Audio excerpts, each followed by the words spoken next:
Hey everyone, today is Tuesday, August 23rd, 2022. I'm Tina-Desiree Berg reporting for Status Coup. We are going through hot labor summer. It's still happening. We're going to talk about a couple of strikes that are going on and a few other items. Joining me today to co-host is our favorite comedian who knows all about politics, Placone. Placone, I did it again. You did it again. What's up, Tina? How are you? And real quick, I gotta say, Mark Fabian, ciao, come stai oggi? Grazie mille di parlare italiano. If you drop Italian in the chat, I'm for sure gonna shout you out. So thanks for that, Mark. Much appreciated. But how are you? Don't understand Italian. That sounded amazing. I'm great. There's a strike going on in Ohio that started the day before school was supposed to start. I want to talk about, before we get into Ohio, though, what's going on with teachers across the country, because this didn't come out of nowhere. There has been a shortage of teachers going on for quite some time now. The reason behind it is teacher pay. It's really quite clear. So I wrote down some It's data. even more than that. I mean, it pays a big part, obviously, but it's like they're having to buy their own supplies. I was talking to a friend of mine who's a teacher in my neighborhood. She lives down the street from me. And she was saying, yeah, it's orientation tomorrow. And I don't know what I'm teaching. Not meaning like she doesn't know what classes, like she doesn't know, because she's an elementary school teacher. So she might have, 3 through 6. She might have 1st through 3. She doesn't even know. They didn't bother telling her. It's completely disorganized. They are under-supported. They, the classroom situations aren't safe most of the time as far as ventilation is concerned.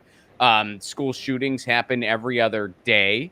They're demonized all too often, and their pay scale is freaking ridiculous. What is it telling you? We live in the United States, one of the countries with the absolute worst work culture in the freaking world. What is it telling you when in the United States there is a shortage of people willing to do a job that includes summer vacations? What is that telling you? That should tell you something. And by the way, it's not like teachers just unplug for the entire summer. They do things like trainings. They're actually required to do things like trainings and stuff like that. So I'm not trying to like diminish that. Yeah, and some schools are year round. Yeah. But I'm just saying, it has a better work-life balance than a lot of the other professions in the United States. And there's still a shortage of people willing to do the job. That should freaking tell you something. It should tell you something. And in fact, I wrote down, based on some CBS reporting, I wrote down some of the shortages across the country so people can get an idea of how many teacher positions are unfilled at this point. So it's over 280,000 positions across the country. That's insane, right? Florida has 8,000 openings, which is not shocking considering what they're going through. I mean, you have a governor that thinks it's appropriate to ban 54% of the math books based on critical race theory nonsense. Illinois, 88% of the districts have a shortage. They're looking to fill these positions. Arizona has 2,272 open positions. So, that tells you a lot. And according to a survey conducted by the American Federation of Teachers, that's the teachers union, 75% of the respondents said that they would not recommend a teaching job. That's insane. 75% said no. Number one reason, and we talked about this, is lack of pay. So what exactly is the lack of pay? Well, understand that teachers, especially if they're teaching things like calculus, physics, science, they're required to have a certain education set.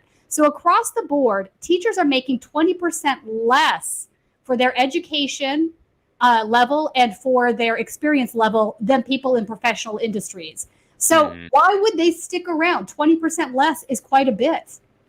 Absolutely. And it's because they're not valued in society. And I mean, yeah, those shortage numbers are incredible.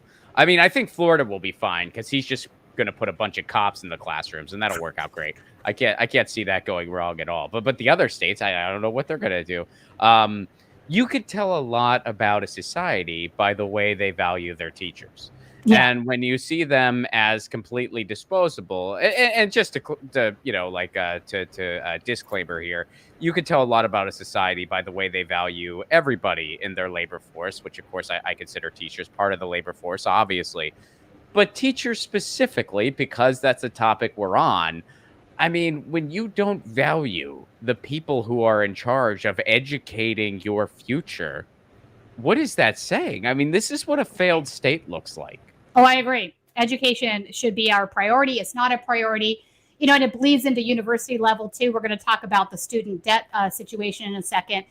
But before we do, I wanted to cut to a video of an activist that is there on the ground in Ohio covering the teachers union. He spoke with a couple of teachers. Let's go ahead and play that, Colin.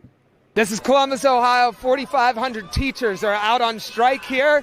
We're on the picket line. Let's listen to the energy's freaking incredible out here. Let's listen to what they got to say. I have been teaching for 23 years, all in Columbus, and I teach high school English. My name is Regina Fuentes, and I am the CEA spokesperson. Tell me about why the teachers are out on strike today in Columbus. Columbus City Schools is over 100 years old. We've only just in the last maybe 2 decades started rebuilding schools. We're dealing with, mice and bugs and just lights going out or power outages, heat that doesn't work, windows that don't open, or, doors that won't lock. Just all these things we shouldn't be dealing with, Hard for a child to learn under those conditions. For a child to learn. They can't learn, they can't function. And, the district really needs to realize that. And another thing we're asking for is to reduce the class sizes. We also want to have our elementary schools to have things like PE and art and music, those things that help with your social emotional well-being. You may have a PE teacher who has to go to maybe 3-4 buildings. Doesn't make any sense. We're using our power right now in this way in order to let them know that, you need us in order to keep this machine moving. What do you want the general public to know? That we love our students. We want to be back in the classroom. We cannot wait to be back in the classroom with our kids. But it's not going to be under the status quo that we've always had to accept. We need to change things, and we need to do it now.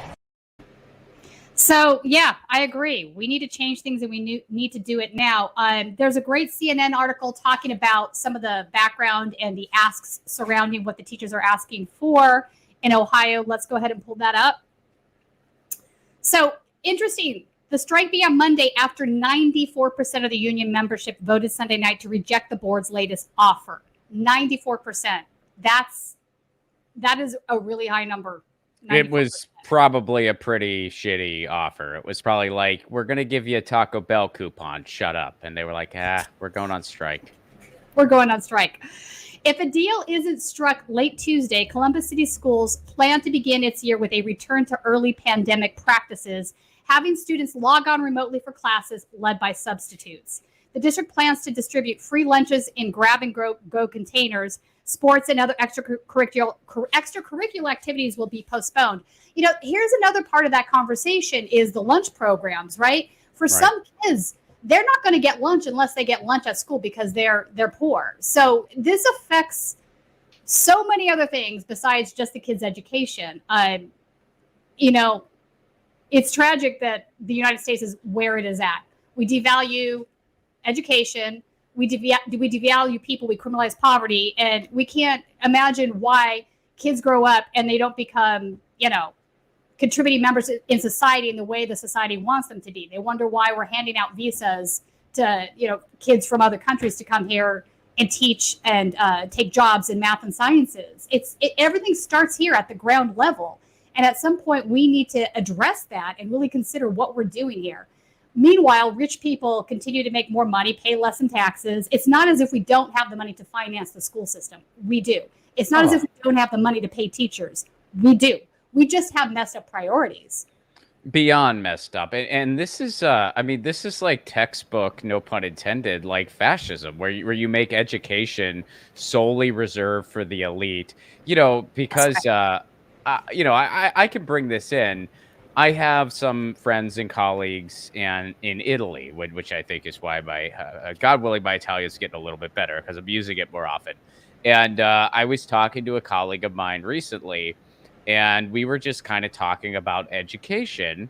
And he was expressing some concerns that he really doesn't like how expensive it has gotten if you want to study to be a doctor in Italy. You want to know the average cost of medical school in Italy, Tina? Take a guess. The average cost. What do you want to guess? It's much less than what it is in the United States. It is 1,200 euros a year on average. And he's concerned. And by the way, I'm not saying he's wrong. I'm just saying, like, it really shows you the priorities here. And he's saying that's not right because some people can't afford that. No matter what your socioeconomic background is, you should be able to go to medical school. And he pointed out, in my constitution, meaning the Italian constitution, we have the right to an education. And he's 100% right. He is 100% right. Now, granted, my friend and colleague is an open communist, so I'm not saying that every single person in Italy shares this political ideology 100%. There's right-wingers in Italy just like anywhere else. There's a growing right wing in Italy. Totally. But but there's a lot of people like him, and that's not some crazy radical idea over there. If he was saying stuff like that in the United States, people would look at him like, it's $1,200 a year. What are you complaining about? But he's saying, like, no, that's it. So it just shows you when you completely devalue education to the extreme degree. I mean, that sounds like a paradise to us. You can go to med school for $1,200 a year, but to someone who grew up in a place that sure totally has its problems, everywhere does, but that actually values education in society and funds education properly in a society, which Italy does tenfold, especially compared to a place like the U.S. Right. You can see how they're concerned over $1,200 a year. Yeah. That would be like a dream to us. That would be a dream to us for an art history degree, for crying out loud. That would be a dream for us for junior college at this point. Right. I have a friend's kid that is in JC now, is in junior college right now. They are paying in tuition at a junior college what I paid at UC Irvine. Think about that for a second, Ron. And that wasn't that long ago. That is how quickly we have definanced our university system. Oh, it's gotten worse since I've been in graduate school. It's gotten worse. And if we want to bring higher ed into this, let's not forget, because the entire time Trump was in office, we were hyper focused on things like mean tweets and Russia and blah, blah, blah, blah, blah. We ignored some of the stuff that he was trying to pull off domestically that was frightening beyond comprehension. One of those things, he was trying to make it so that graduate students' tuition remission was viewed as their income. What that means is so when you go to grad school, now Tina and I have been through this, so this is familiar to us, but some people might not. So to explain it very briefly, when you get an assistantship in graduate school, you are given a stipend to live that is supposed to be enough to survive. Sometimes it's not even that. It's absolutely not. But you're given a stipend. System, just to get people idea, at the UC system, it's like $2,200 a month, I believe. All right. But you get a living stipend and it's supposed to be enough money to live. I think in the sciences and stuff, sometimes it is. In the humanities, it isn't always. I know for me, it was, if I didn't do stand up on the weekends, I would not have made enough money to live. But so it's like a small wage, but part of your compensation is you get free tuition. Yeah. And you have to teach and you have to, and they rely on your labor in the department. So you totally should be given a living wage. But what Donald Trump wanted to do is he wanted to tax your tuition remission as if it was income. So if you were getting free tuition at a school that would cost $20,000 a year, whatever it is, he wanted that to be taxed as $20,000 worth of income, which means you would probably be paying more in taxes than you were paid for your stipend. It was a colossally ludicrous idea. It didn't go anywhere, thank goodness. But that's the type of stuff they're trying to pull in the United States. That's how much they hate education. It's not just they devalue it, they hate it. George Carlin called it years ago. He was right then, he's right now. They want a country of people just stupid enough to keep pushing the paper and doing whatever, but not bright enough to think critically and challenge the system and realize how they're being screwed over. They don't want that. So they don't want you going to college. They don't even want you going to high school. They don't want you to get a decent education. And that's why they're treating teachers like garbage. They treat them like garbage. They do. They treat them like garbage. All right. So union members focused their protests on more than 20 schools where they knew they would be visible from high traffic streets or intersections. Passerbys honked their horns in solidarity. The union, with a membership of nearly 4,500, made up mostly of teachers, but also librarians, counselors, nurses, and other school employees, had adopted captains to organize each picket location. Members protested in shifts, morning groups starting at 7 a.m. and afternoon groups that would remain out until 4:30 p.m. Members and supporters delivered coolers of water and bags of snacks at several locations for those standing for hours on the sidewalks on a sunny day with temperatures in the low 80s. It's been so hot here, I'm thinking that's cool. Well, they got humidity in Ohio, though. That's true. Fair. They got, I mean, high 80s there. That feels like a lot. You know, it'd have to be in the 90s here for it to feel like that. That's fair. A lot of people in the suburbs are unaware of how bad the conditions are, and I think they're finally getting to see that, said Maggie Counts, a former art teacher at East High School. Counts, whose young twin boys will attend the district schools, said a teacher strike has been a long time coming. She said she has heard promises to improve buildings and install heating and air conditioning systems for years, but those improvements have never fully materialized. It's left teachers who also complain that their pay is not keeping up with the inflation and say they are dismally short on supplies, working in an environment that Counts described as burdensome for both educators and students. You mentioned that earlier about the supplies. In fact, I have been seeing posts on Twitter where folks are trying to match up teachers that need supplies with donors that are willing to pay for supplies. Yeah. This should not be happening. They should be given a budget every year to buy supplies with. It's absolutely crazy to me that that's not provided for them.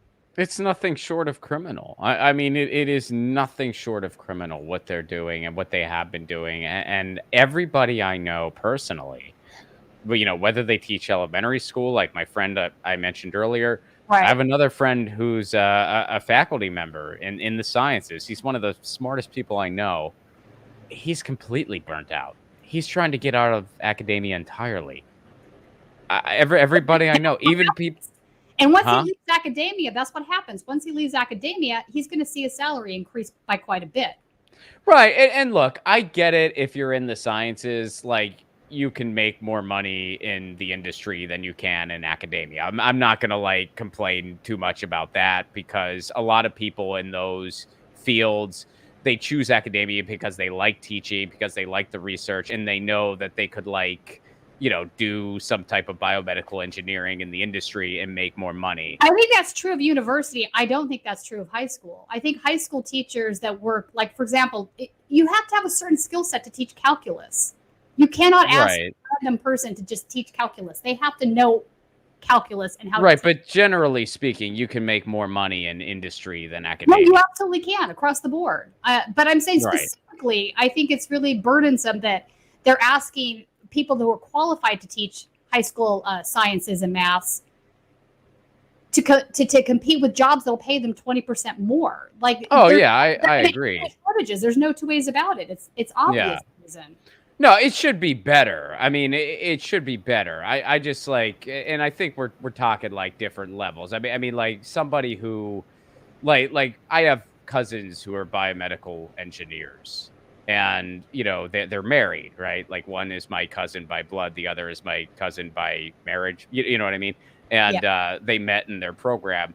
You know, she chose to go the industry route. He chose to go the academic route. And, you know, I mean, they both make very good livings. I mean, this is the sciences that are well funded, but she makes more than he does. But he wanted to be an academic. He likes teaching. But he's at university. He's at university. I mean, they are exceptions to the rule. So I mean, that was what I was referring to, where it's like, you know, generally you can make more money in industry. But it's gotten to the point where it's, you know, it's reached an absurd level in many, for instances, where it's just like, you're not making enough to live and you're teaching calculus. That shouldn't happen. That shouldn't happen. It shouldn't happen. And I know for example, when I was getting my master's degree, I got a letter from the city of Los Angeles offering to pay all of my master's tuition without the stipends or anything else if I was willing to teach for I can't remember, it was 2 or 3 years after I graduated. And then they said what the starting pay scale was like $35,000. And I'm like, you're out of your mind. When I was in adjunct, I mean, you know, I was a road comic for pretty much full time for like 4 years. And sometimes, tour dates were slow in the summer because like comedy clubs and not so much in Los Angeles because it's sunny all year, but in other parts of the country, sometimes comedy clubs aren't as active as in the summertime. And so I taught a little bit on the side at a community college, and they offered me a full-time job at one point. I didn't accept it. And one of the reasons I didn't accept it, I made a better salary on the road as an opening act than I would have teaching full time. And and keep in mind, it's not like, I was an anonymous road comic, just doing gigs at like comedy clubs and bars and the occasional college gig, whatever. And one phone call and you can lose your work for the week. Nothing's guaranteed. You're a freelancer. But I made a better living doing that than I would have teaching full time at a community college in Nashville, Tennessee. So that's nuts. It is nuts. The community college system is actually lumped in with the high school system. At least it is here in California. So the budgets for that come out of the same as the high school system does, not the university system, even though that might seem counterintuitive. But the point being, you can't get by on what they're offering in pay. These are highly educated individuals. Most of them do want to be teachers. They care about helping the youth, forming the youth's brains, like imparting wisdom. They have lofty goals. I think that is absolutely true to want to go into the teaching profession. And the fact that we are continually asking them to just live off of that alone and not pay them a living wage, because you cannot make ends meet on these low pays. You can't. Like $35,000 a year in LA is not going to get you anywhere. That's just a reality. Anyway, let's go back to Ohio here for a second because I want to read a little bit more of this article. Columbus City Schools is using hundreds of $millions in federal pandemic stimulus to pay for HVAC systems in 16 schools. But 6 of the 13 schools that were initially planned to be ready by the start of the school year do not yet have working air conditioning. So, this obviously not only affects the teachers and it affects the students as well. So, these buildings aren't being maintained properly.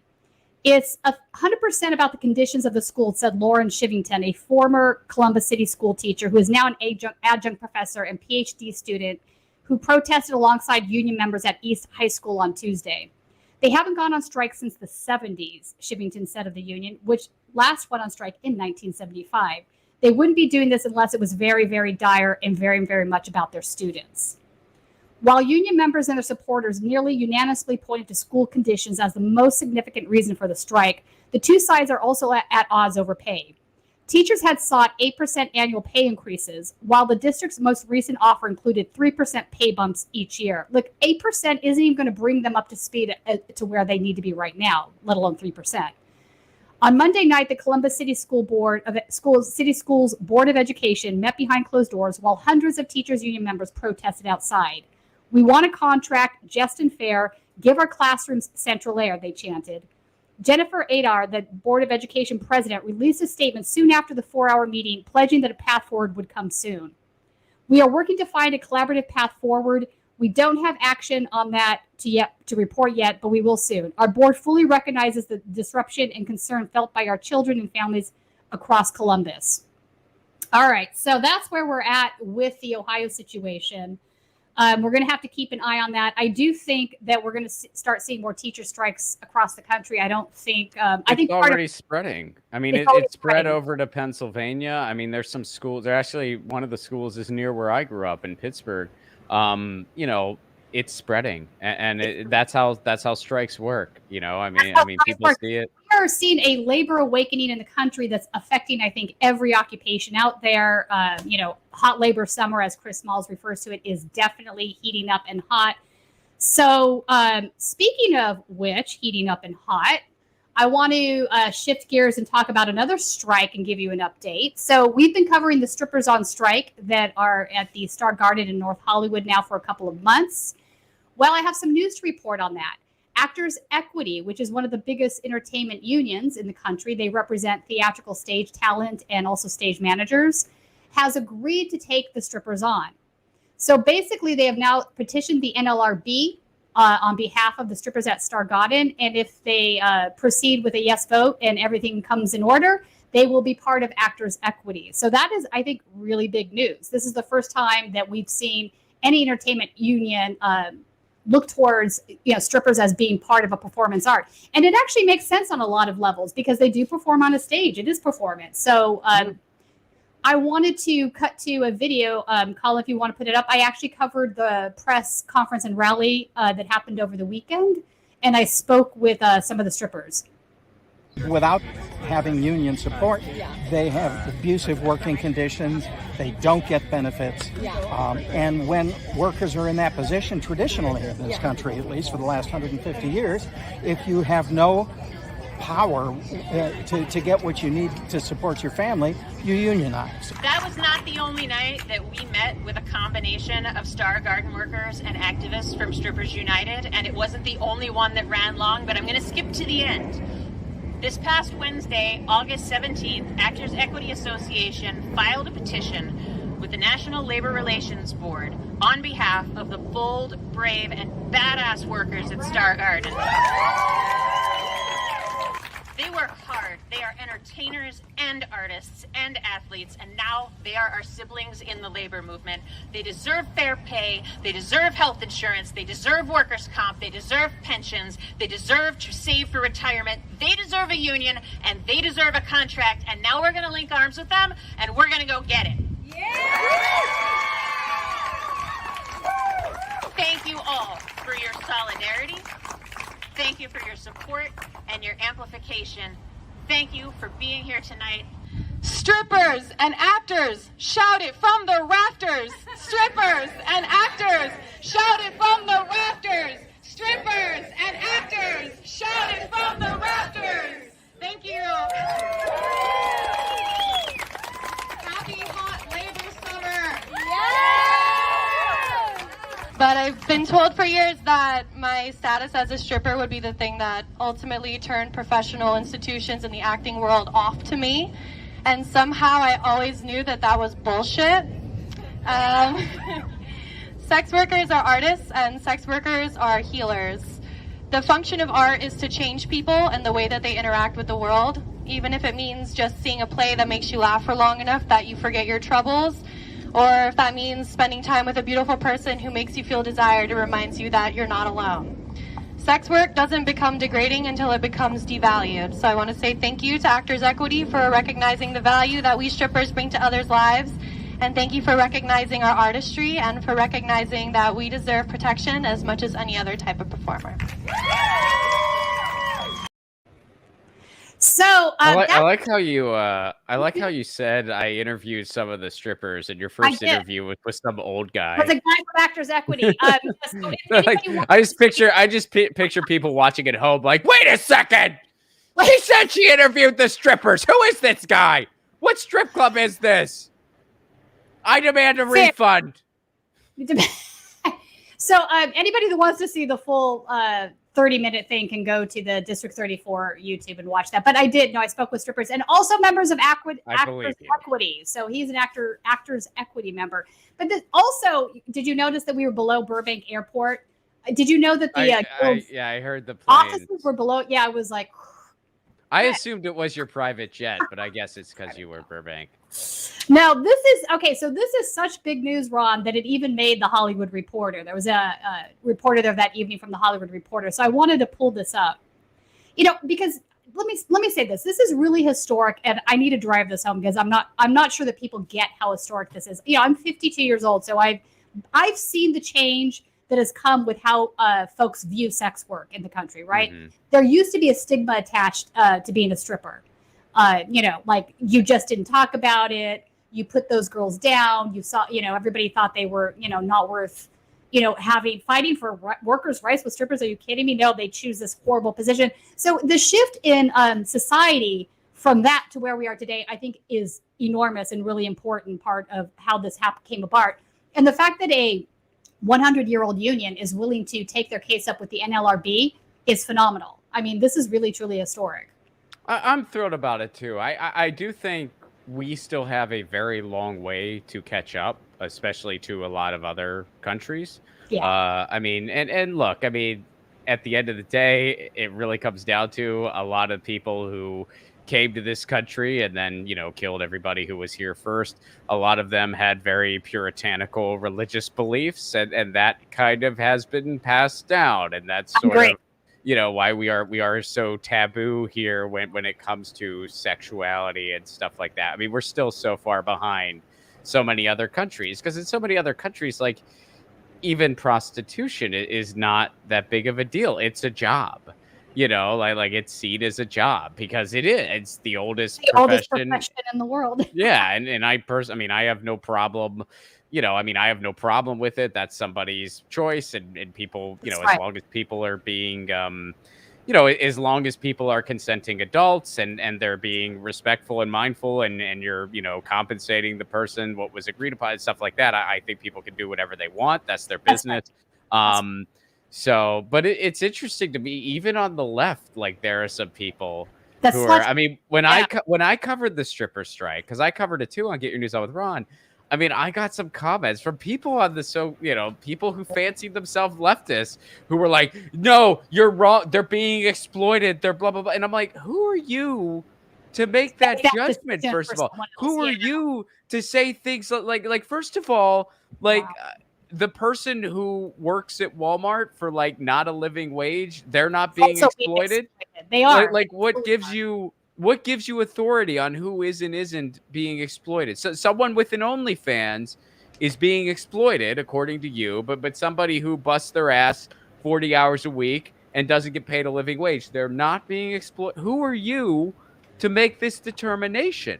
And who are you to judge anyone else, by what they choose to do with their body? Who are you? What gives you that authority? So there's even a little bit of a puritanical wing even on the left, and I don't get it personally. I don't get it. I mean, if you don't like strip clubs, you have the freedom to not go to one. That's your choice. If you don't like porn, you have the freedom to not watch it. That's your choice. But consenting adults can kind of do whatever they want, and who the fuck are you to judge? I agree. And in fact, I did speak with one stripper that did bring this up, and her remarks were basically that everybody should care about their safety and pay in the labor union movement, because their union matters as much as anybody else. And the fact that they've had to overcome a stigma like the one that you're talking about means they have to fight harder. And I think the point being is they are being exploited right now. They're being exploited by their employer, who steals half of their tips. Right. They're being exploited by their employer, who allows drunk men in the club to cross lines and with no regard whatsoever for their safety, that allows drunk men in the club to violate state law that is there for the protection of the strippers, right? So there are ways in which they are being exploited. Their choice to be a stripper is not one of them. Most of these, in fact, all of them, not most, all of them that I spoke with chose this profession, and they do like their jobs. So again, you're right. It's a puritanical viewpoint. It's patriarchal. This is and believe me, there are plenty of women that are willing to look at other women through a patriarchal lens, which I think is really problematic. That's my personal opinion. Listen, if a woman chooses to do this, she's comfortable doing it. She's fine with her body. She's happy doing it. There is no reason that she should not be able to choose to do that work and do so in a safe environment. So I applaud Actors Equity for stepping up to the plate. It was a bold move. It was a brave move. And I think it's going to reframe the conversation for a lot of folks. So on that note, I want to bring up this Hollywood Reporter story, because this is not something you would have seen in the Hollywood Reporter 20 years ago. All right, Colin, if you can bring that up, that'd be great. So the name of the article, Inside Actors Equity's Stripper Union Organizing Effort. They are our siblings in the labor movement. The theatrical union has taken on a high-profile organizing effort at North Hollywood's Star Garden topless dive bar after dancers have spent months picketing. So this is true. They've been on the picket line since March. So everybody keeps that in mind. I do love how that's the full name of the establishment. Like they're really not mincing words. It's like, we're a dive bar and there's boobs. Come on in. Unfortunately, we exploit our workers here. Unfortunately, we do that. So we're jerks, but at least we're very clear with what we do here. That's so funny, Ron. And also, I should mention, I think one of the biggest reasons the owners of this club have not settled the labor dispute yet is because they do own a second strip club in Long Beach that is fully functioning. So I think that's allowing them to make money off this, the other club in Long Beach, while sustaining what's happening at this one. You know, and I've seen patrons of the club standing outside with the strippers on the picket line. So the regular patrons of the, and these are they're girls that they love to come see every week, right? They're out there on the picket line with them, which I think is fantastic because they are being supported in this way. And so, in response, are there any protests in Long Beach? Because that's near No. that's my neck of the woods. That's near me. Yeah, no. All right. they You have know not. what? So I'm think gonna it's I'm gonna do growth. my part. I'm gonna go to Long Beach, and I'm not gonna protest. What I'm gonna do, I'm gonna walk in there and I'm gonna be like, you guys either start supporting these strippers, or I'm gonna be a scab and I'll chase everyone out of your establishment. No one's gonna want to see that came to this place. Are you going to be topless, Ron? That's all I need to know. Damn right. Yeah, I'm gonna be so topless in Long Beach, and they're gonna be like, who is that fucking ginger guy? This is gross. I'm out of here. I'm gonna be like, ha! Oh, boy. I'll stop, but here's what you gotta do. Okay. So, yeah, so that's part of the conversation. I do think, though, the fact that Actors Equity has now stepped in, this is going to allow this movement to spread. I don't think this is just going to remain. Strippers United is not going to just be Star Garden. I think in a few months we're going to see other dancers at other clubs joining in on this, because they're going to look over at Star Garden and say, wow, Actors Equity, I could be a member of a union. Wow, why can't we do this here at Seventh Ale? Why can't we do this here at the Body Shop? You know. Yeah. Well, and it's a shame. I mean, like so many union efforts, which are fantastic to see, it's such a shame that, like, the things they're asking for are even necessary for them to ask for. Right. Like it's just like, give them their frickin' tips. Those are their tips. Give them their tips. Pay them a living wage and keep them safe. Exactly. If Creep Sack Magoo wants to hover around the strip club at 2 a.m, you get Creep Sack Magoo out of there, because those strippers have the right to get home safely. That's right. And if someone's misbehaving in the club, you kick them the hell out of there, and they don't ever come back. That's not that freaking hard. That's how it should be. Of course, now I have a Motley Crue song in my head. Always on the cutting edge of women's rights, those Motley Crue folks. They were always... Speaking of equality and people leading the charge, Motley Crue. All right, Hollywood Reporter. We digress, Ron. We digress. All right. Addressing the crowd of supporters on Friday evening, around 40 people showed up at the start of the rally, with that number increasing over the course of the event. Actors Equity President Kate Shindle said, "We are ready to support and partner with and welcome the workers of the Star Garden Topless Dive Bar to Equity." She added, "They work hard. They are entertainers and artists and athletes, and now they are our siblings in our labor movement." In the union's initial announcement that the Star Garden dancers had filed a petition for a union election with the National Labor Relations Board, Actors Equity emphasized the similarities between the issues Star Garden dancers are raising, including alleged compensation, health, and safety issues, and those that current union members face. Following her speech, however, Shindle asserted to the Hollywood Reporter, "The things that we are fighting for in Your Average Pay or musical, I don't want to minimize them, but they sound much easier to conquer than sexual assault as a regular occurrence on the job," she added. "When workers come to the union like ours and say, 'Can you help protect us from that?' how could we say no?" Anyway, I think it's fantastic. It's in the Hollywood Reporter. I think it's going to expand. I think the Hot Labor Summer is just going to engulf every stripper club in Los Angeles and then across the country. So good news on that front. I wanted to, report on what the latest was on that. And I will continue to cover this here in LA as things progress. Switching gears. There was a great piece that David Sirota and The Lever put out last night. I wanted to bring it up because it has to do with a billionaire that has been financing the Federalist organization, which is basically this really far right-wing conservative outlet that pushes for conservative judges. I think we pretty much have Roe v. Wade being overturned coming from them. They had a whole roadmap to do that. So I wanted to I mean, with a name like the Federalist, I never would have guessed I never would have guessed that was what they were up to. No shit. Up to. I mean, it's not as obvious of a name as the Star Garden topless dive No, bar, it's not as obvious. It's not as sexy. It's not as hot labory, but still very important. Also, everybody, don't forget to hit the like button and share with everybody, because that does affect our views. The more people that like it, the more YouTube recommends it, the more the word gets out. So we appreciate you doing that. All right, let's turn to this Lever article. It's called Inside. Hang on, let me scroll this up. There we go. This is sort of a real quick side note. Is it lever or lever? You say tomato, I say tomato. You say I always say lever, but I don't know if that. I'm just wondering if I'm wrong. Tomato. I actually don't know how they pronounce it, but it's spelled like one of those words that could go either way. Let's just tweet phonetic stuff at David Sirota, see if he responds. Let's put like a Cole Porter addition to the song on. You say the lever. Lever. I say lever.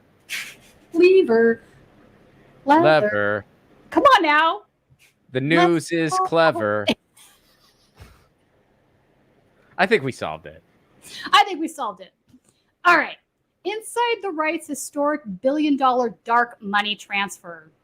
Industrialist Barry Seed, I think it's pronounced Seed, and I'm not even sure actually about that. I tried to find his pronunciation online, and I couldn't find anybody talking about this guy. That's how dark this is. You say seed, I say sod. No, I'm just kidding. We're really getting in the rabbit hole here. Funded a dark money group run by Trump judicial advisor Leonard Leo, who helped eliminate federal abortion rights. So let's scroll down here. Blah, blah, blah. An elderly, secretive, my goodness, I can't speak anymore, Chicago businessman has given the largest known donation to a political advocacy group in U.S. history, worth $1.6 billion. And the recipient is one of the prime architects of conservatives' efforts to reshape the American judicial system, including the Supreme Court. Through a series of opaque transactions over the last 2 years, Barry Seed, a 90-year-old manufacturing magnate, gave the massive sum to a nonprofit run by Leonard Leo, who co-chairs the conservative legal group, the Federalist Society. The donation was first reported by the New York Times on Monday. The Lever and ProPublica confirmed the information from documents received independently by the news organizations. Our reporting sheds additional light on how the two men, one a judicial kingmaker and the other a mysterious but prolific donor to conservative causes, came together to create a political war chest that will likely supercharge efforts to further shift American politics to the right. That is an understatement. As President Donald Trump advisor on judicial nominations, Leo helped build the Supreme Court conservative supermajority, which recently eliminated constitutional protections for abortion rights and has made a series of sweeping pro-business decisions.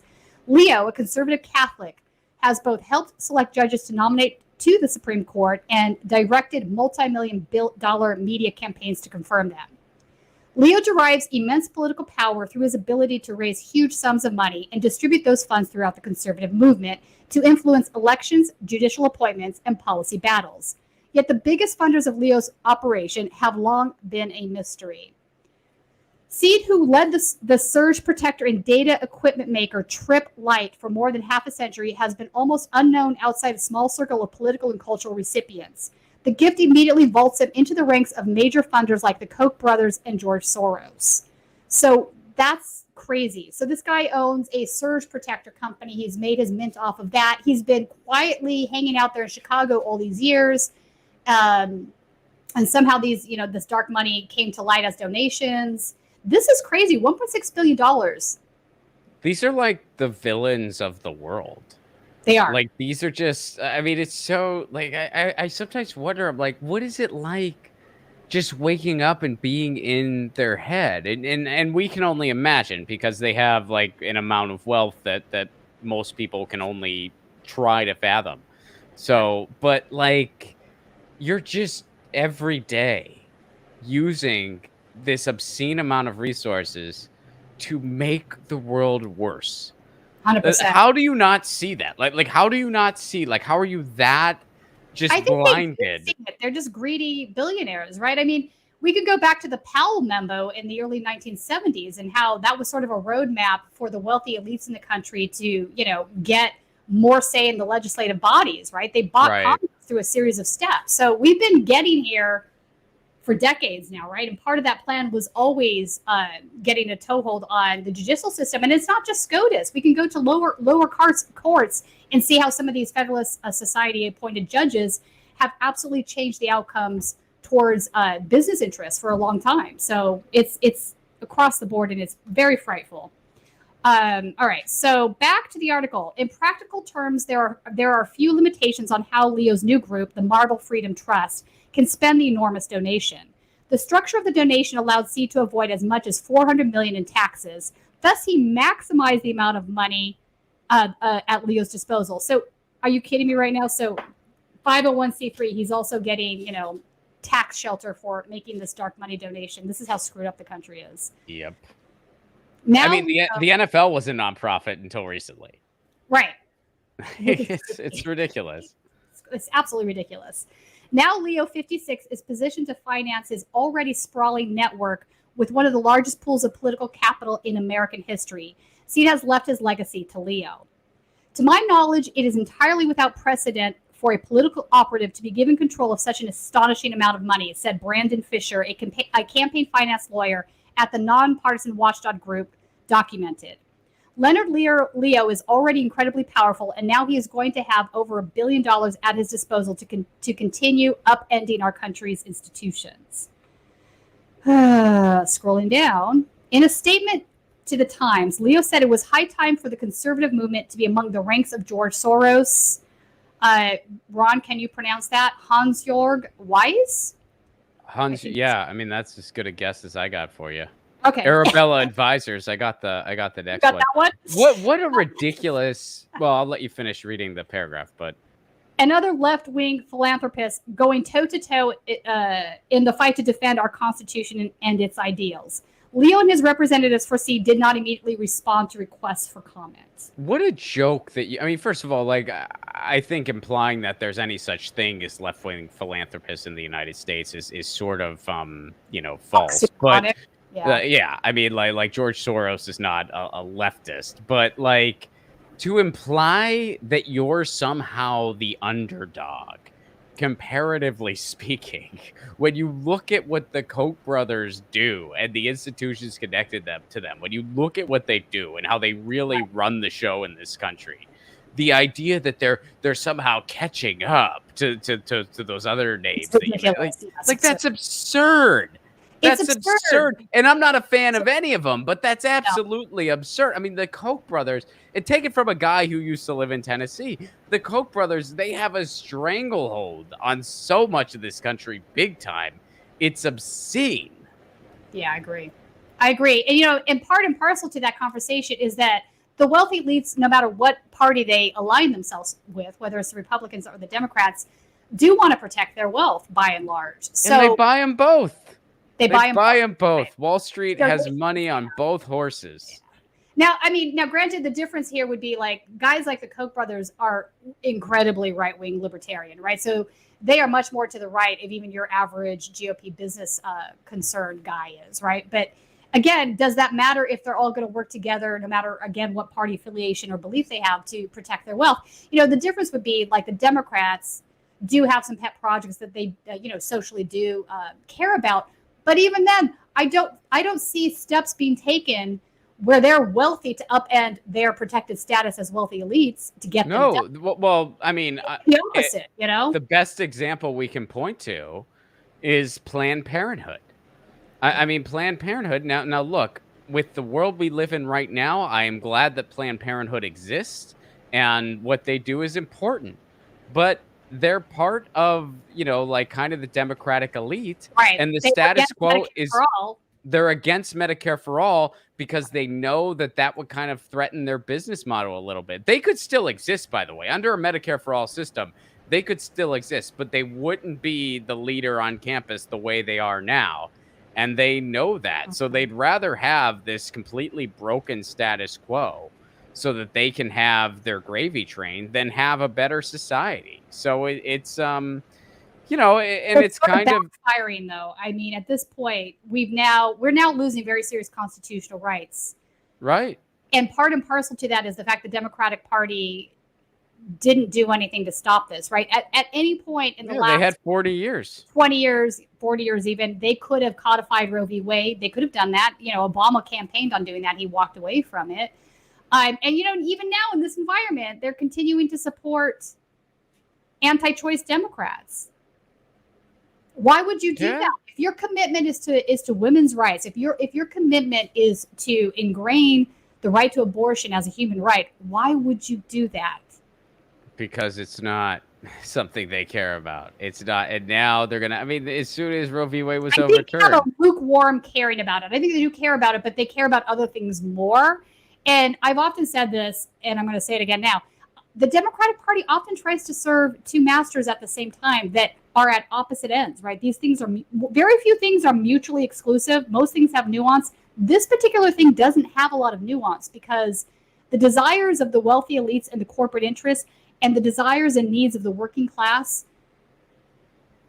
yeah, I mean, I agree, but I don't share your optimism. I don't think that they. I mean, I honestly, like, I don't think they really care about, because look, the Nancy Pelosi's of the world and the people in her income bracket, they're never going to have to worry about being able to get an abortion. The rich will always be just fine. So I don't think they care about Roe v. Wade getting overturned. Some Democrats do. I'm not saying all of them. I think some Well, of them if you're talking about the voting bloc, well, then of course they do. I mean, if you're talking about people who just vote Democrat because we're given two shitty choices between a Republican or a Democrat, of course there's regular people who care about that stuff. But if you're talking about the DNC, the elite, the Democratic establishment, I don't think they give a shit. I don't think they give a shit at all. I think at the end of the day, they only serve one master, and that's Wall Street. And I think, yeah, for aesthetics' sake, they want to beat a Republican or two occasionally just so the facade can keep going. But they would never threaten the gravy train to do so. Because if they really wanted to, I mean... would not. But I do think there's a battle going on even now for the soul of the Democratic Party. I think that's been going on for a great many years, and it's going to continue. I think the battle's over. You think the battle's over? It's done? Yeah, I think it's done. Okay, because, I mean... Go ahead. I was going to say, but look at what we see happening in LA right now. I know this is a little bit more local than what we normally do here on Status Coup that's more national, but look at what's going on in LA right now. We have progressives that have won their primary races against establishments that were very corporate elitist, So, well, those are nonpartisan offices. No, I'm talking about city council. I'm not nonpartisan offices. Come on. City council or nonpartisan offices. Okay, nonpartisan, but that it's partisan entirely. People don't view it that way. But it's a nonpartisan office. Like, you're not registered as anything. But it doesn't matter, Ron, because people want to know what they're voting on policy-wise. So you have an established guy like Mitch O'Farrell running for office who's very much against, he wants to minimize poverty. And then you have Hugo Soto Martinez, who is running on outwardly socialist platform. I agree. You have the next district note, the same thing with Gil Cedillo, who is this very corporate guy sitting currently on the city council.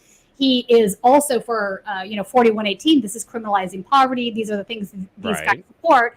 And then you have Eunice, who comes in, and she's running on an openly socialist platform, and she just clobbers him. So what I'm saying is that I do think there's a shift happening. I'm not as cynical as you are. That's all. There's a shift happening in society. I don't think that bleeds into the DNC and the Democratic establishment. I mean, if you want to say there's a shift, I'm saying the Democratic Party across the board. I'm saying not everybody in the Democratic Party is part of the establishment, and that the ones fighting against the establishment are making slight headway. Is it going to be enough to change the course of things? Probably not. I'll give you that. But I have to have some hope here. Otherwise, what's going to happen? I have plenty of hope. None of it's in the Democratic Party, though. Okay. I have plenty. It's just not in the Democratic. And again, I mean, you can't call something it isn't. Our local elections in Los Angeles are nonpartisan elections. But now, you do need to get. This is my point. No, I don't think I am. I mean, you do need to get endorsements from like Democratic clubs and stuff like that. But, Okay, so you think every nonpartisan election that's for a judge, their political biases aren't relevant? I don't understand what you're saying. Of course they are. No. I mean, I agree with you that like the shift is changing in society. but I don't get any hope from the Democratic establishment. I mean, I don't think that the DNC, for instance, is changing because they spent $50 million. Changing either. I'm not going that far at all. I 100% agree with you on the DNC. They are a hot mess. They are completely dedicated to wealthy elites and getting those donations in. It's why Nancy Pelosi is in the position she's in, because she's very good at bringing money into the DCCC. There's no two ways about it. Yeah, that's all she's good at too, and they know that, and that's all they want. I mean, but yeah, I hear you that like local, and that's why I like local politics better than anything else, because you have to actually look at the issues and you have to look at the candidates, and you're more likely to get people who either want to exploit your neighborhood or who genuinely want to make it a little better. That doesn't mean you'll agree with them on every single thing, but they're genuinely trying to make where you live a little bit better. And for me, it's like, well, that's a step in a better direction than somebody like, because I mean, if you want to talk about like the parties and stuff like that, Garcetti identifies as a Democrat, and look at what he's done to LA. Well, he's a corporate neoliberal guy. Like he's terrible. I mean, and Rick Caruso is saying like that dude's a Republican. He just shifted. Right. He shifted to win. Because he can, because it's a nonpartisan race by definition. So he's just like, yeah, I'm a Democrat. Look at me. And by the way, Karen Bass isn't much better. I mean, Karen Bass is pretty bad. I mean, she's not the threat that he is. But she's better compared to him. She's 100%. Making it difficult to hold one's nose and vote for her with a lot of her takes as of recent. But yeah, she's had some bad takes. I think. Okay, we're getting way too like LA centric. Are we boring people with this? Yeah, everyone left. Everyone's just like, fuck you guys. This is ridiculous. You're talking about LA. We're talking about LA. I mean, it's a big metropolitan area, 10 million around us, 4 million in the city. And I do think we have influence over a lot of the country, and California state definitely does. With the size of our economy, we're fifth, sixth largest in the world. If we pass like EPA laws here in California, that is often enough to shift everything over for the country, because they're not going to have two different manufacturing things, right? One for California, one for everybody else. So I think, California does matter. That's just my pitch for listening to Ron and I talk about California politics. All right, let's get back to our Lever News article, because I think, this dark money expose is really important stuff. All right, so the creators of the Marble Freedom Trust shrouded their project in secrecy for more than 2 years. The group's name does not appear in any public database of business, tax, or security records. The Marble Freedom Trust is organized for legal purposes as a trust rather than a corporation. That means it did not have to publicly disclose basic details like its name, directors, and address. There's more than one way to hide political dark money. It's absolutely scary. The trust was formed in Utah. Its address is a house in North Salt Lake owned by Tyler Green, a lawyer who clerked for Supreme Court Justice Clarence Thomas. Green is listed in the trust tax return as an administrative trustee. The donation, I know, right, does not appear to violate any laws. This article... Oh, my God! Of course it doesn't. Jesus Christ. It gets worse, Ron. C's $1.6 billion donation is a landmark in the era of deregulated political spending ushered in by the Supreme Court's 2010 Citizens United decision.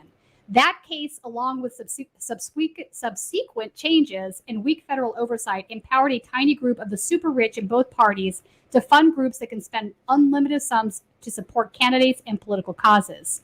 In the last decade, donations in millions and sometimes tens of millions of dollars have become common. It's just fucking scary. Individuals could give unlimited. Well, we know about this. Let's go on to the silent donor. I encourage people to go check out this article when we're done, because I'm skipping over some of it because it's quite long, but it's really informative. The silent donor. One day in November 2015, the employees of Trip Light, a manufacturer of power strips and other electric equipment, gathered for a celebration at the company's headquarters on the south side of Chicago. Cupcakes frosted in blue and white spelled out the numbers 56. An easel held up to the sign hailing Trips Light longtime leader. Congratulations, Bar. It sounds like a cult meeting. I know, right? A small, balding man with a white goatee and ruddy complexion took the microphone. Is it Barry or Bar? I still don't know. Seed was known as someone. If I apologize if I'm saying his name wrong. I actually tried to find out. I couldn't find it. Was known as someone who preferred to keep a low profile, but on the 56th anniversary of his leadership of Trip Light, he couldn't resist the chance to address his employees. Later, as he bit into a cupcake, Seed posed for a company photographer who later uploaded the photo to the company's Facebook page. Even the semi-public glimpse of Seed was rare. Like, this guy is really incredible. They all lurk in the shadows. Right? Like, unless you're the Koch brothers and you've had no choice now. But yeah. For several decades, a select group of political activists, academics, and fundraisers were ushered to Trip Light headquarters to pitch Seed at his office. Despite his status as one of the country's most prolific funders of conservative causes, and despite his decades as the president and sole owner of one of the country's most successful electronics makers, Seed was spent most of his 90 years painstakingly guarding his privacy. Anyway, so it's just an expose. It's a very long article. I shared it on my Twitter if you can't find the link, but I think everybody needs to read this. It's really disturbing. This to me makes even like the Koch brothers look like they were just playing around, because this guy sounds like he's just getting started, you know?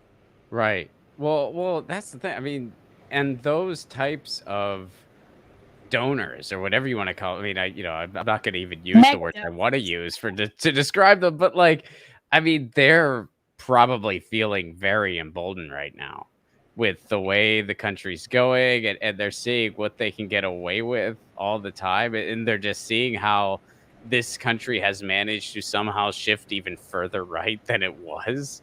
I mean, it's like 40 years of Reagan, and we're still not done shifting to the right. Like, let that sink in. 40 years of freaking Reagan, we're still not done shifting to the right. I mean, so it's scary. And they have so much money. I mean, they have so much money and so much influence. They're just buying our government up and have been for decades. And it's both parties, even they give donations to both sides. So I just wanted to bring that to attention. I thought it was really important.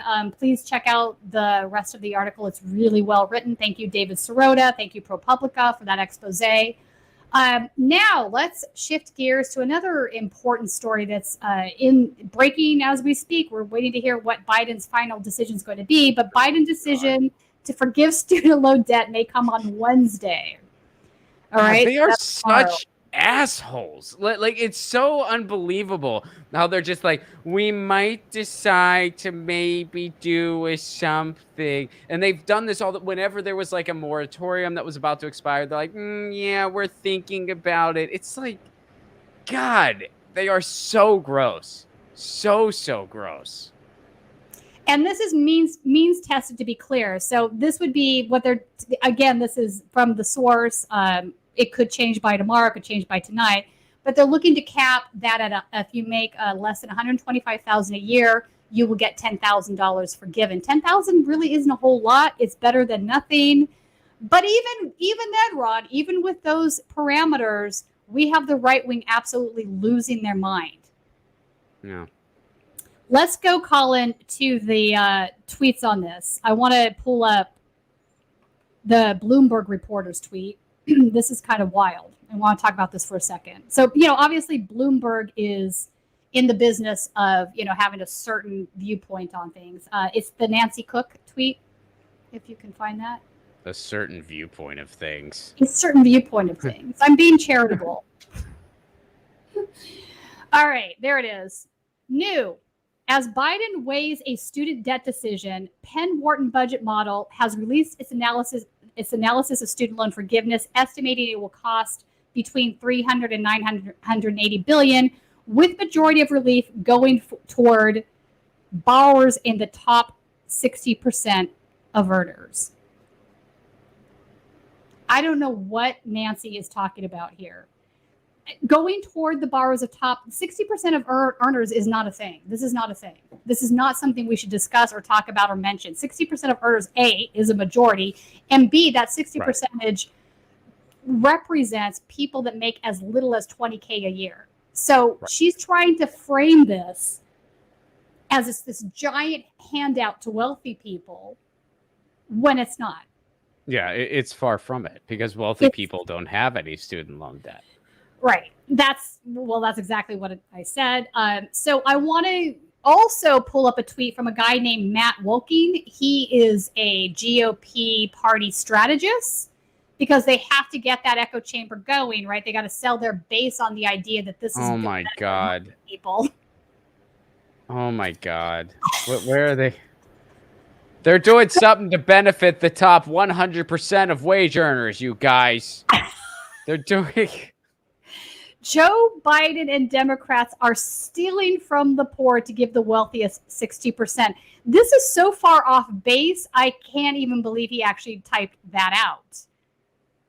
And there's going to be people who buy it. Like there's going to be people who freaking buy that. When in reality, I mean, first of all, they could forgive all the student loan debt. Most of the debt is held by the federal government. Most of it. So they could just wipe that out. And the stuff that's held by private firms, now those private firms have a lot of freaking money and they also have the government by the ear, but the government could just switch the decimal points, make them whole, and then it's over. And then you would lift generations of people out of crippling amounts of debt. It would be huge for the economy. And by the way, talking about Democrats and their priority, they would win, I would say, for at least... in perpetuity. Yeah. I mean, yeah. I mean, at least the next 12 years, maybe more. At least. Probably, like, way more. Like... I agree. So, Matt, Matt, I got to tell you, buddy, what are you saying here? The wealthiest 60% of people in this country, they don't even necessarily have income. So wealth and income are two different metrics, right? So wealth is when you judge somebody's assets. So income is obviously just the money they pull in a year off of like a W-2, a 1099, capital gains, what have you. That's income. Wealth is all your assets. So this could be many homes that you own. This could be, a whole host of things. So the 60th percent of wealthiest people in this country, believe me, are way above the 125K a year cap. That is a ridiculous assertion. Let's just put that out there. It's absolutely absurd. I think the other thing that they're doing here that's really disingenuous is you sort of have to have a conversation about median and mean when you're looking at averages, right? So if I talk about just the mean, right? So you could have a situation where it's 9-1, which is sort of how our economic system looks at, right? So 90% are here, 1%'s here. And then you could have a 5-5. And the number for both of those scenarios is exactly the same, but it doesn't really tell you much, does it? To really get the full picture, you have to look at the 9-1 situation for what it is, 9-1. Who cares if the average is 5?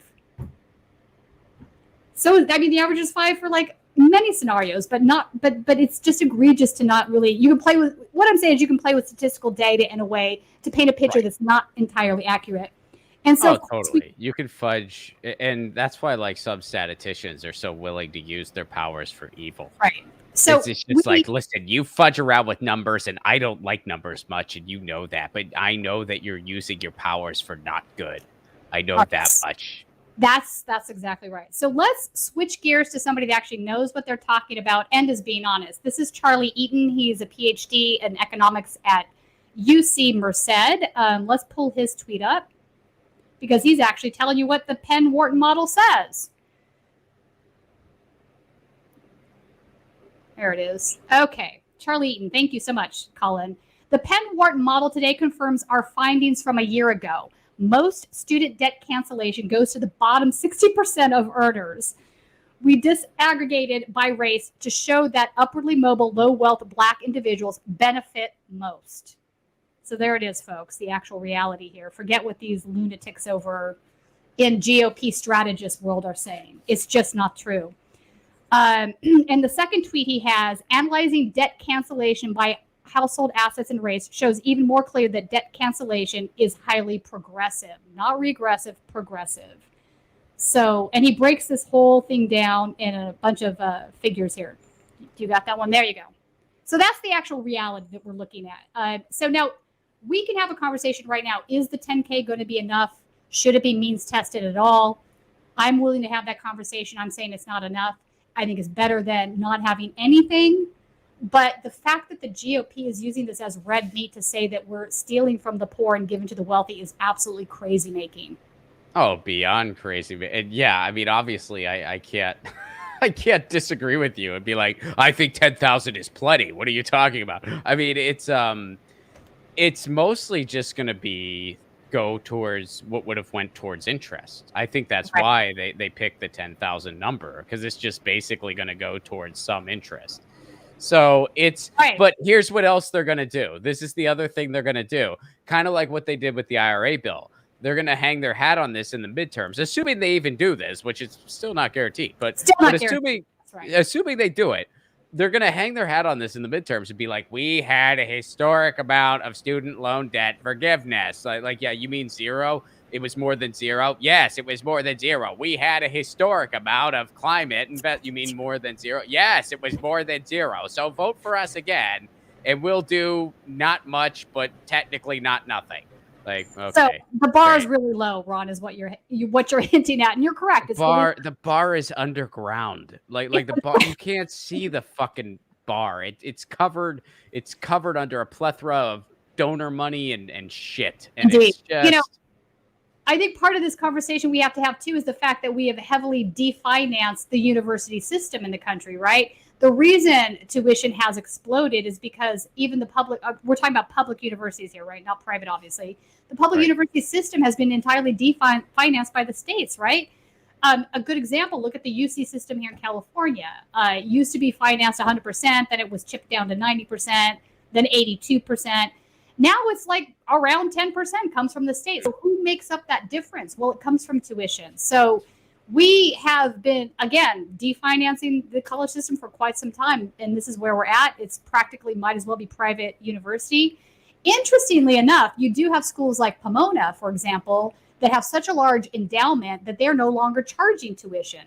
But again, that is a very tough school to get into. So if you can get into Pomona, if you have the grades and the SAT scores and whatnot to get into Pomona, you have a free ride. But again, that's not small percentage of the country, right? A step in the right direction, but it's not going to change the direction of where we're headed right now. So I guess we'll see if this actually happens tomorrow or not, but that is what's being discussed on the parameter. Do you think it's going to? No, I hate to say it. Really? Oh, see, I actually, man, this is weird considering where we were at. I actually think it is. I'm you're the optimist. I'm supposed to be, yeah. No, I think it is for a lot of those reasons I gave. Like, I think they're going to want to hang their hat on it. And you know what? That would be that's a good line of reasoning. I don't know. I'm feeling not very profoundly excited about this happening tomorrow, but maybe I could be wrong. We'll see tomorrow.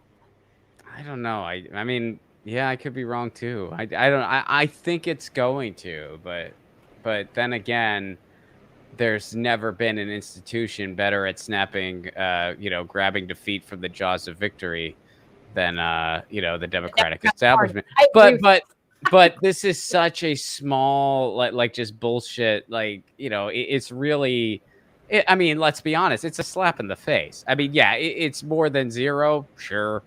But it's a slap in the face from the people who are being crushed under student loan debt, which, again, generations of people. It's not just millennials and Gen Z. There's some Gen Xers that are suffering from student loan debt. There are people on Social Security that are having their Social Security wages, I call them wages, their checks docked for this stuff. Like, I don't know if people realize this. Also, a lot of the times the parents are, funding the payback on their kids' debt because somebody has to pay it. If you file bankruptcy, it doesn't disappear. It's still there. This stuff will follow you to the grave. Thank you, Joe Biden. We can have that conversation a different day. Oh, yeah. Oh, my God. It's just so infuriating. Way back for a second, but he is definitely part and parcel to why we're in this position we are today. It is infuriating. So $10,000 a year is better than nothing, but most kids have way over $10,000 in college debt. Yeah, and it's not $10,000 a year. Just it's flat, just $10,000. So if you've got $150K in debt, which is not obscene, that is probably what a lot of folks have. It's not. Yeah. It's better than nothing, but it's not gonna fix the problem.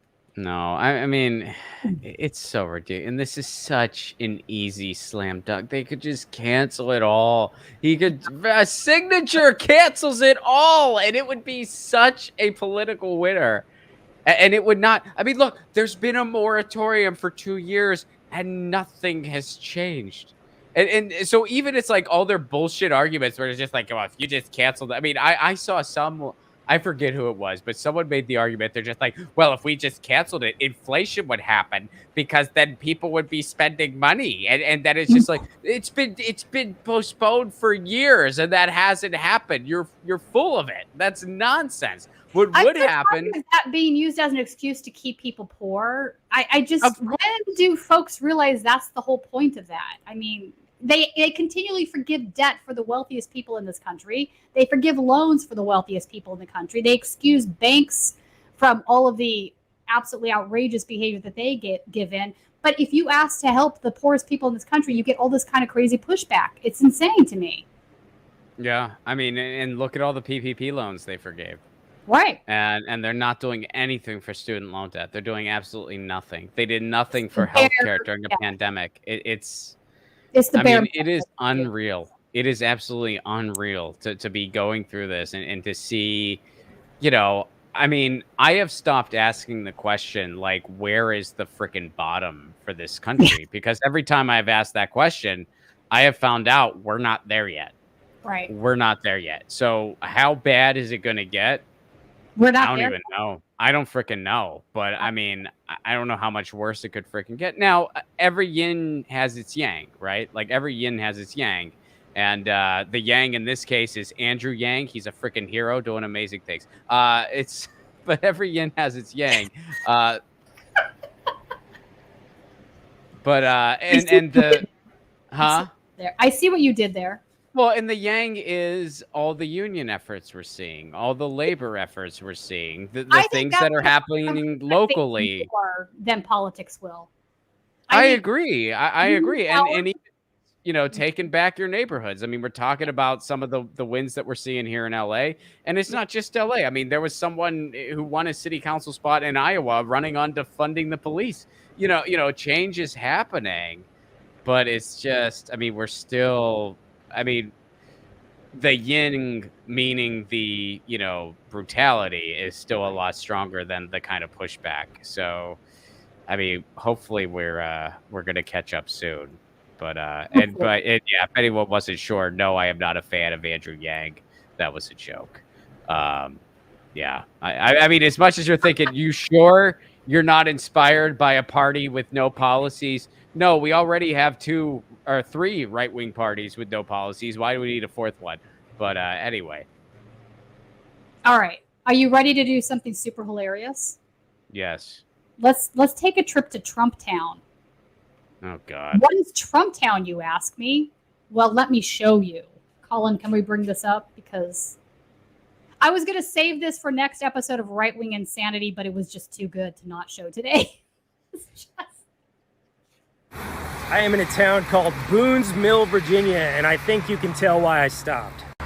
Trump Town. There were like dozens of signs for this on the way here.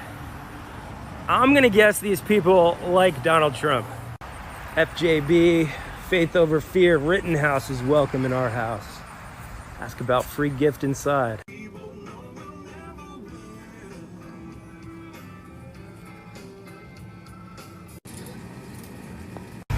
America.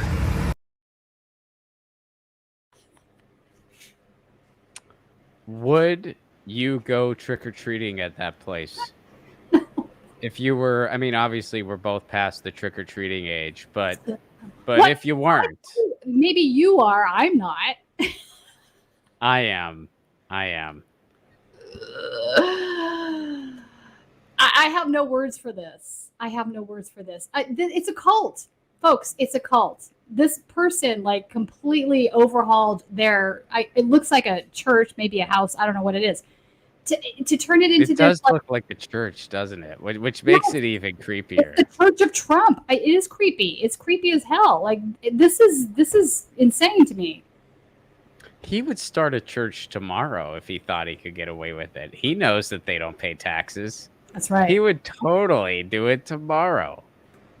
Wow. I wonder how much that person, I mean, it looks like they probably sell that shit, right? Like it's a gift shop or whatever. I think like some of it is sold. Yeah, there's like a gift shop in the front. I think there's even, if you look at the video, we could play it again. It looks like there's a ATM in there. Yeah, well, so the reason we bring this up, folks, if you are looking to do some holiday shopping, please don't forget to stop by Trump Town. Use the promo code Status Coup at checkout for 20% off. Wow. All right. Enough of that. I just had to share that. It was just too damn funny. Ron, give us an update on digital rights antitrust summer. What's going on? Any news? So there's a couple things going on. I wanted to, since we talked a lot about teachers and what's going on in schools. This is something else that's going on in schools. I shared this article from Vice. Colin, if you could pull it up real quick here. So there's a tool that monitors how long kids are in the bathroom, and it's now in 1,000 American schools. Now, this is like an e-hall pass, and what it does, they compared it to the Amazon. The thing that they do at Amazon. Here's the paragraph. The system has some resemblance to the sort of worker monitoring carried out by Amazon, which tracks how long its staff goes to the toilet for and is used to penalize workers for the quote-unquote time off task. So that's what this thing is based on. They're using this on kids. I mean, first of all, like, you could look at all the other things. I mean, this is a school, not a freaking prison. I mean, first it's like, when they were talking about the school shooting issue, they're like, the problem is we have too many doors. We need one door in and one door out. And we need to monitor them when they go to the bathroom. Right. Like it's a freaking prison. All the shit kids have to put up with in school. And now you're going to like make them feel bad when they have to go to the bathroom. They're going to have to be worried. I mean, look, I'm not trying to make light of this. Like, I'm being serious. Like, when you're a kid, you're a little self-conscious about that sort of thing. Especially if you gotta take a dump. No one likes doing that at school. Let's be real. And maybe that can make you a little shy. And now you're being timed? That's messed up. Like I'm not trying to make light of it. Like that is so messed up. And this is the whole... I mean, this is the surveillance capitalism to the nth degree. Look at what Amazon Ring has accomplished. First of all, they convinced a bunch of people that you need that stuff.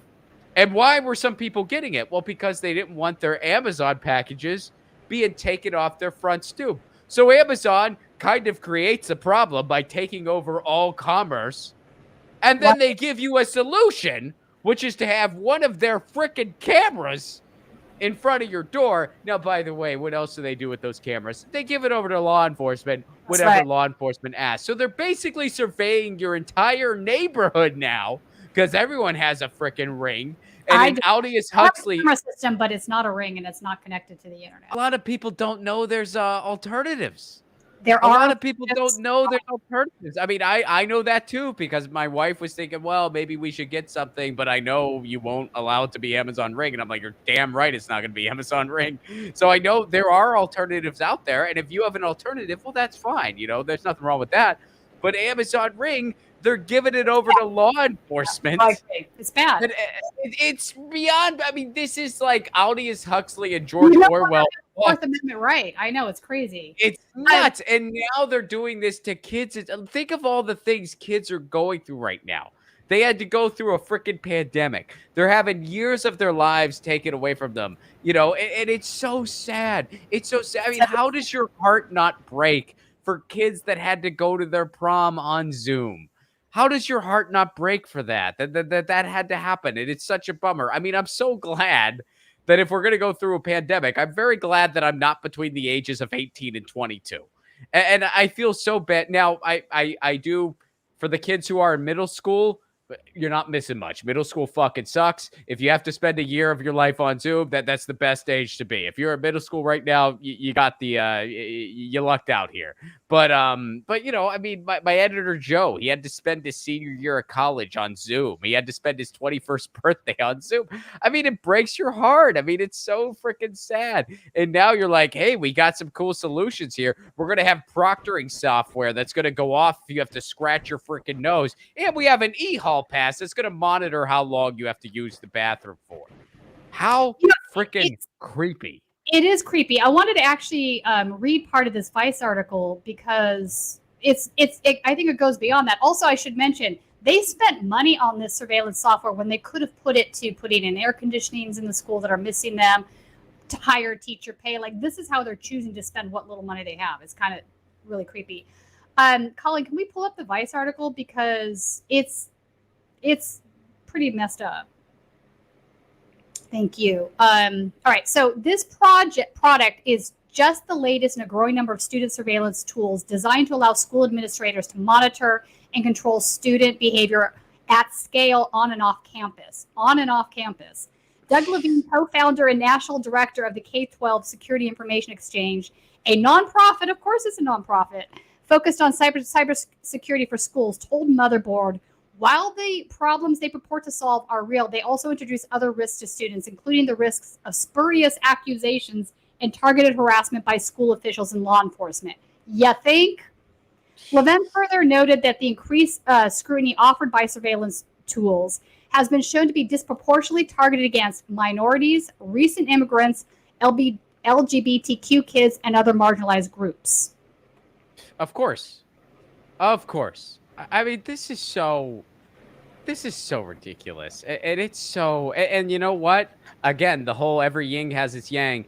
As a result, we're seeing a lot of young people who are super politically engaged.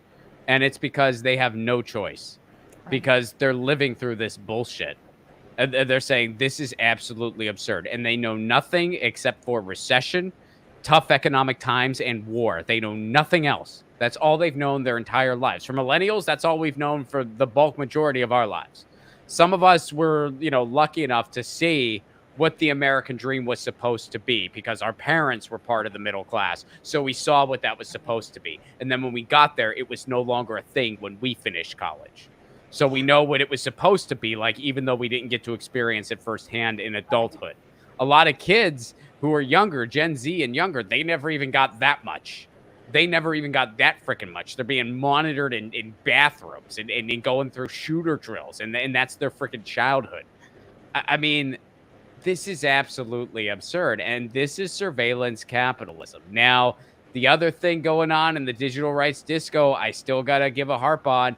Antitrust summer, baby. We're still there. Chuck Schumer has said that he's going to have a vote in the fall. These are two antitrust bills that would start breaking up big tech. When you're looking at what Amazon's doing to our society, this is a huge first step in breaking this stuff up. And it goes more than just in the digital rights space. This goes into labor. This goes into everything else. And this is an attainable win. So please, we got to make sure, we got to force that vote in the fall. Go to antitrustsummer.com. Sign now. Demand that Chuck Schumer brings this to a vote. He doesn't want to bring it to a vote, despite the fact that it's popular, because he has a daughter that works for Amazon and another daughter who works for Facebook. So he doesn't want to bring this to a vote. But we got to be so loud that they can't ignore it. We got to be so loud that they're like, okay, we have to give this to him. Has anybody researched what kind of donations he has been taking in from various big tech companies? He takes in a lot of money from big tech. He's one of the bigger recipients. I mean, it's him, and Pelosi gets a lot from big tech, and I think McConnell gets a lot from big tech. Go figure. I mean, who doesn't that guy get a lot from? But and a lot of times it's Democrats that they really try to buy off, because Democrats are supposed to be, the pro net neutrality group and stuff like that. And some of them, to be fair, some of them have done some good digital rights policies. So, of course they try to buy those people off to, get those votes. So. All right. Well, hopefully Chuck brings that to the floor for a vote. I don't know. I'm not convinced that he will. He should have done it before this recess. Yeah. I mean, he promised to do it in June. It didn't happen. He promised to do it before the August recess. It didn't happen. But according to Amy Klobuchar, because it's Amy Klobuchar and Chuck Grassley, it's their bill. One of them is. He did promise to do it in the fall. So we have to scream as loud as we can to hold him to it. That's not a guarantee that we will, but we got to try. So antitrustsummer.com. It takes about 40 seconds to sign. It goes to all your representatives. And look, there is a midterm coming up. They have a chance to pass antitrust legislation that's been the most historic antitrust legislation since the 1980s. If they know it's going to look good for them, they'll get the W. If they know it'll happen in the midterms, they'll give the people a win if it helps their job security. Midterms. I mean, I could be wrong, but well, if it doesn't happen before the midterms, it's probably not going to happen. So it's like, I mean, we need a fall vote, or it's not good. That's why there's a sense of urgency. Pressure needs to be now. I totally agree with you, and I do think it would help them hold on to the seats that they need to hold on, maybe gain some. But who knows? With the Democratic Party, they don't always do the smart thing to win elections. Totally, but they do want to keep their jobs. So I mean, if we're loud enough, they'll have to give us a W here. I mean, so antitrustsummer.com, please sign, because we want them to come back from August recess and realize, okay, we got to give the people a win. Because keep in mind, a lot of them want this. A lot of Republicans and Democrats want to pass this bill because they see how popular it is. A lot of people don't like big tech across the political spectrum because everyone's pissed off at them, and rightfully so.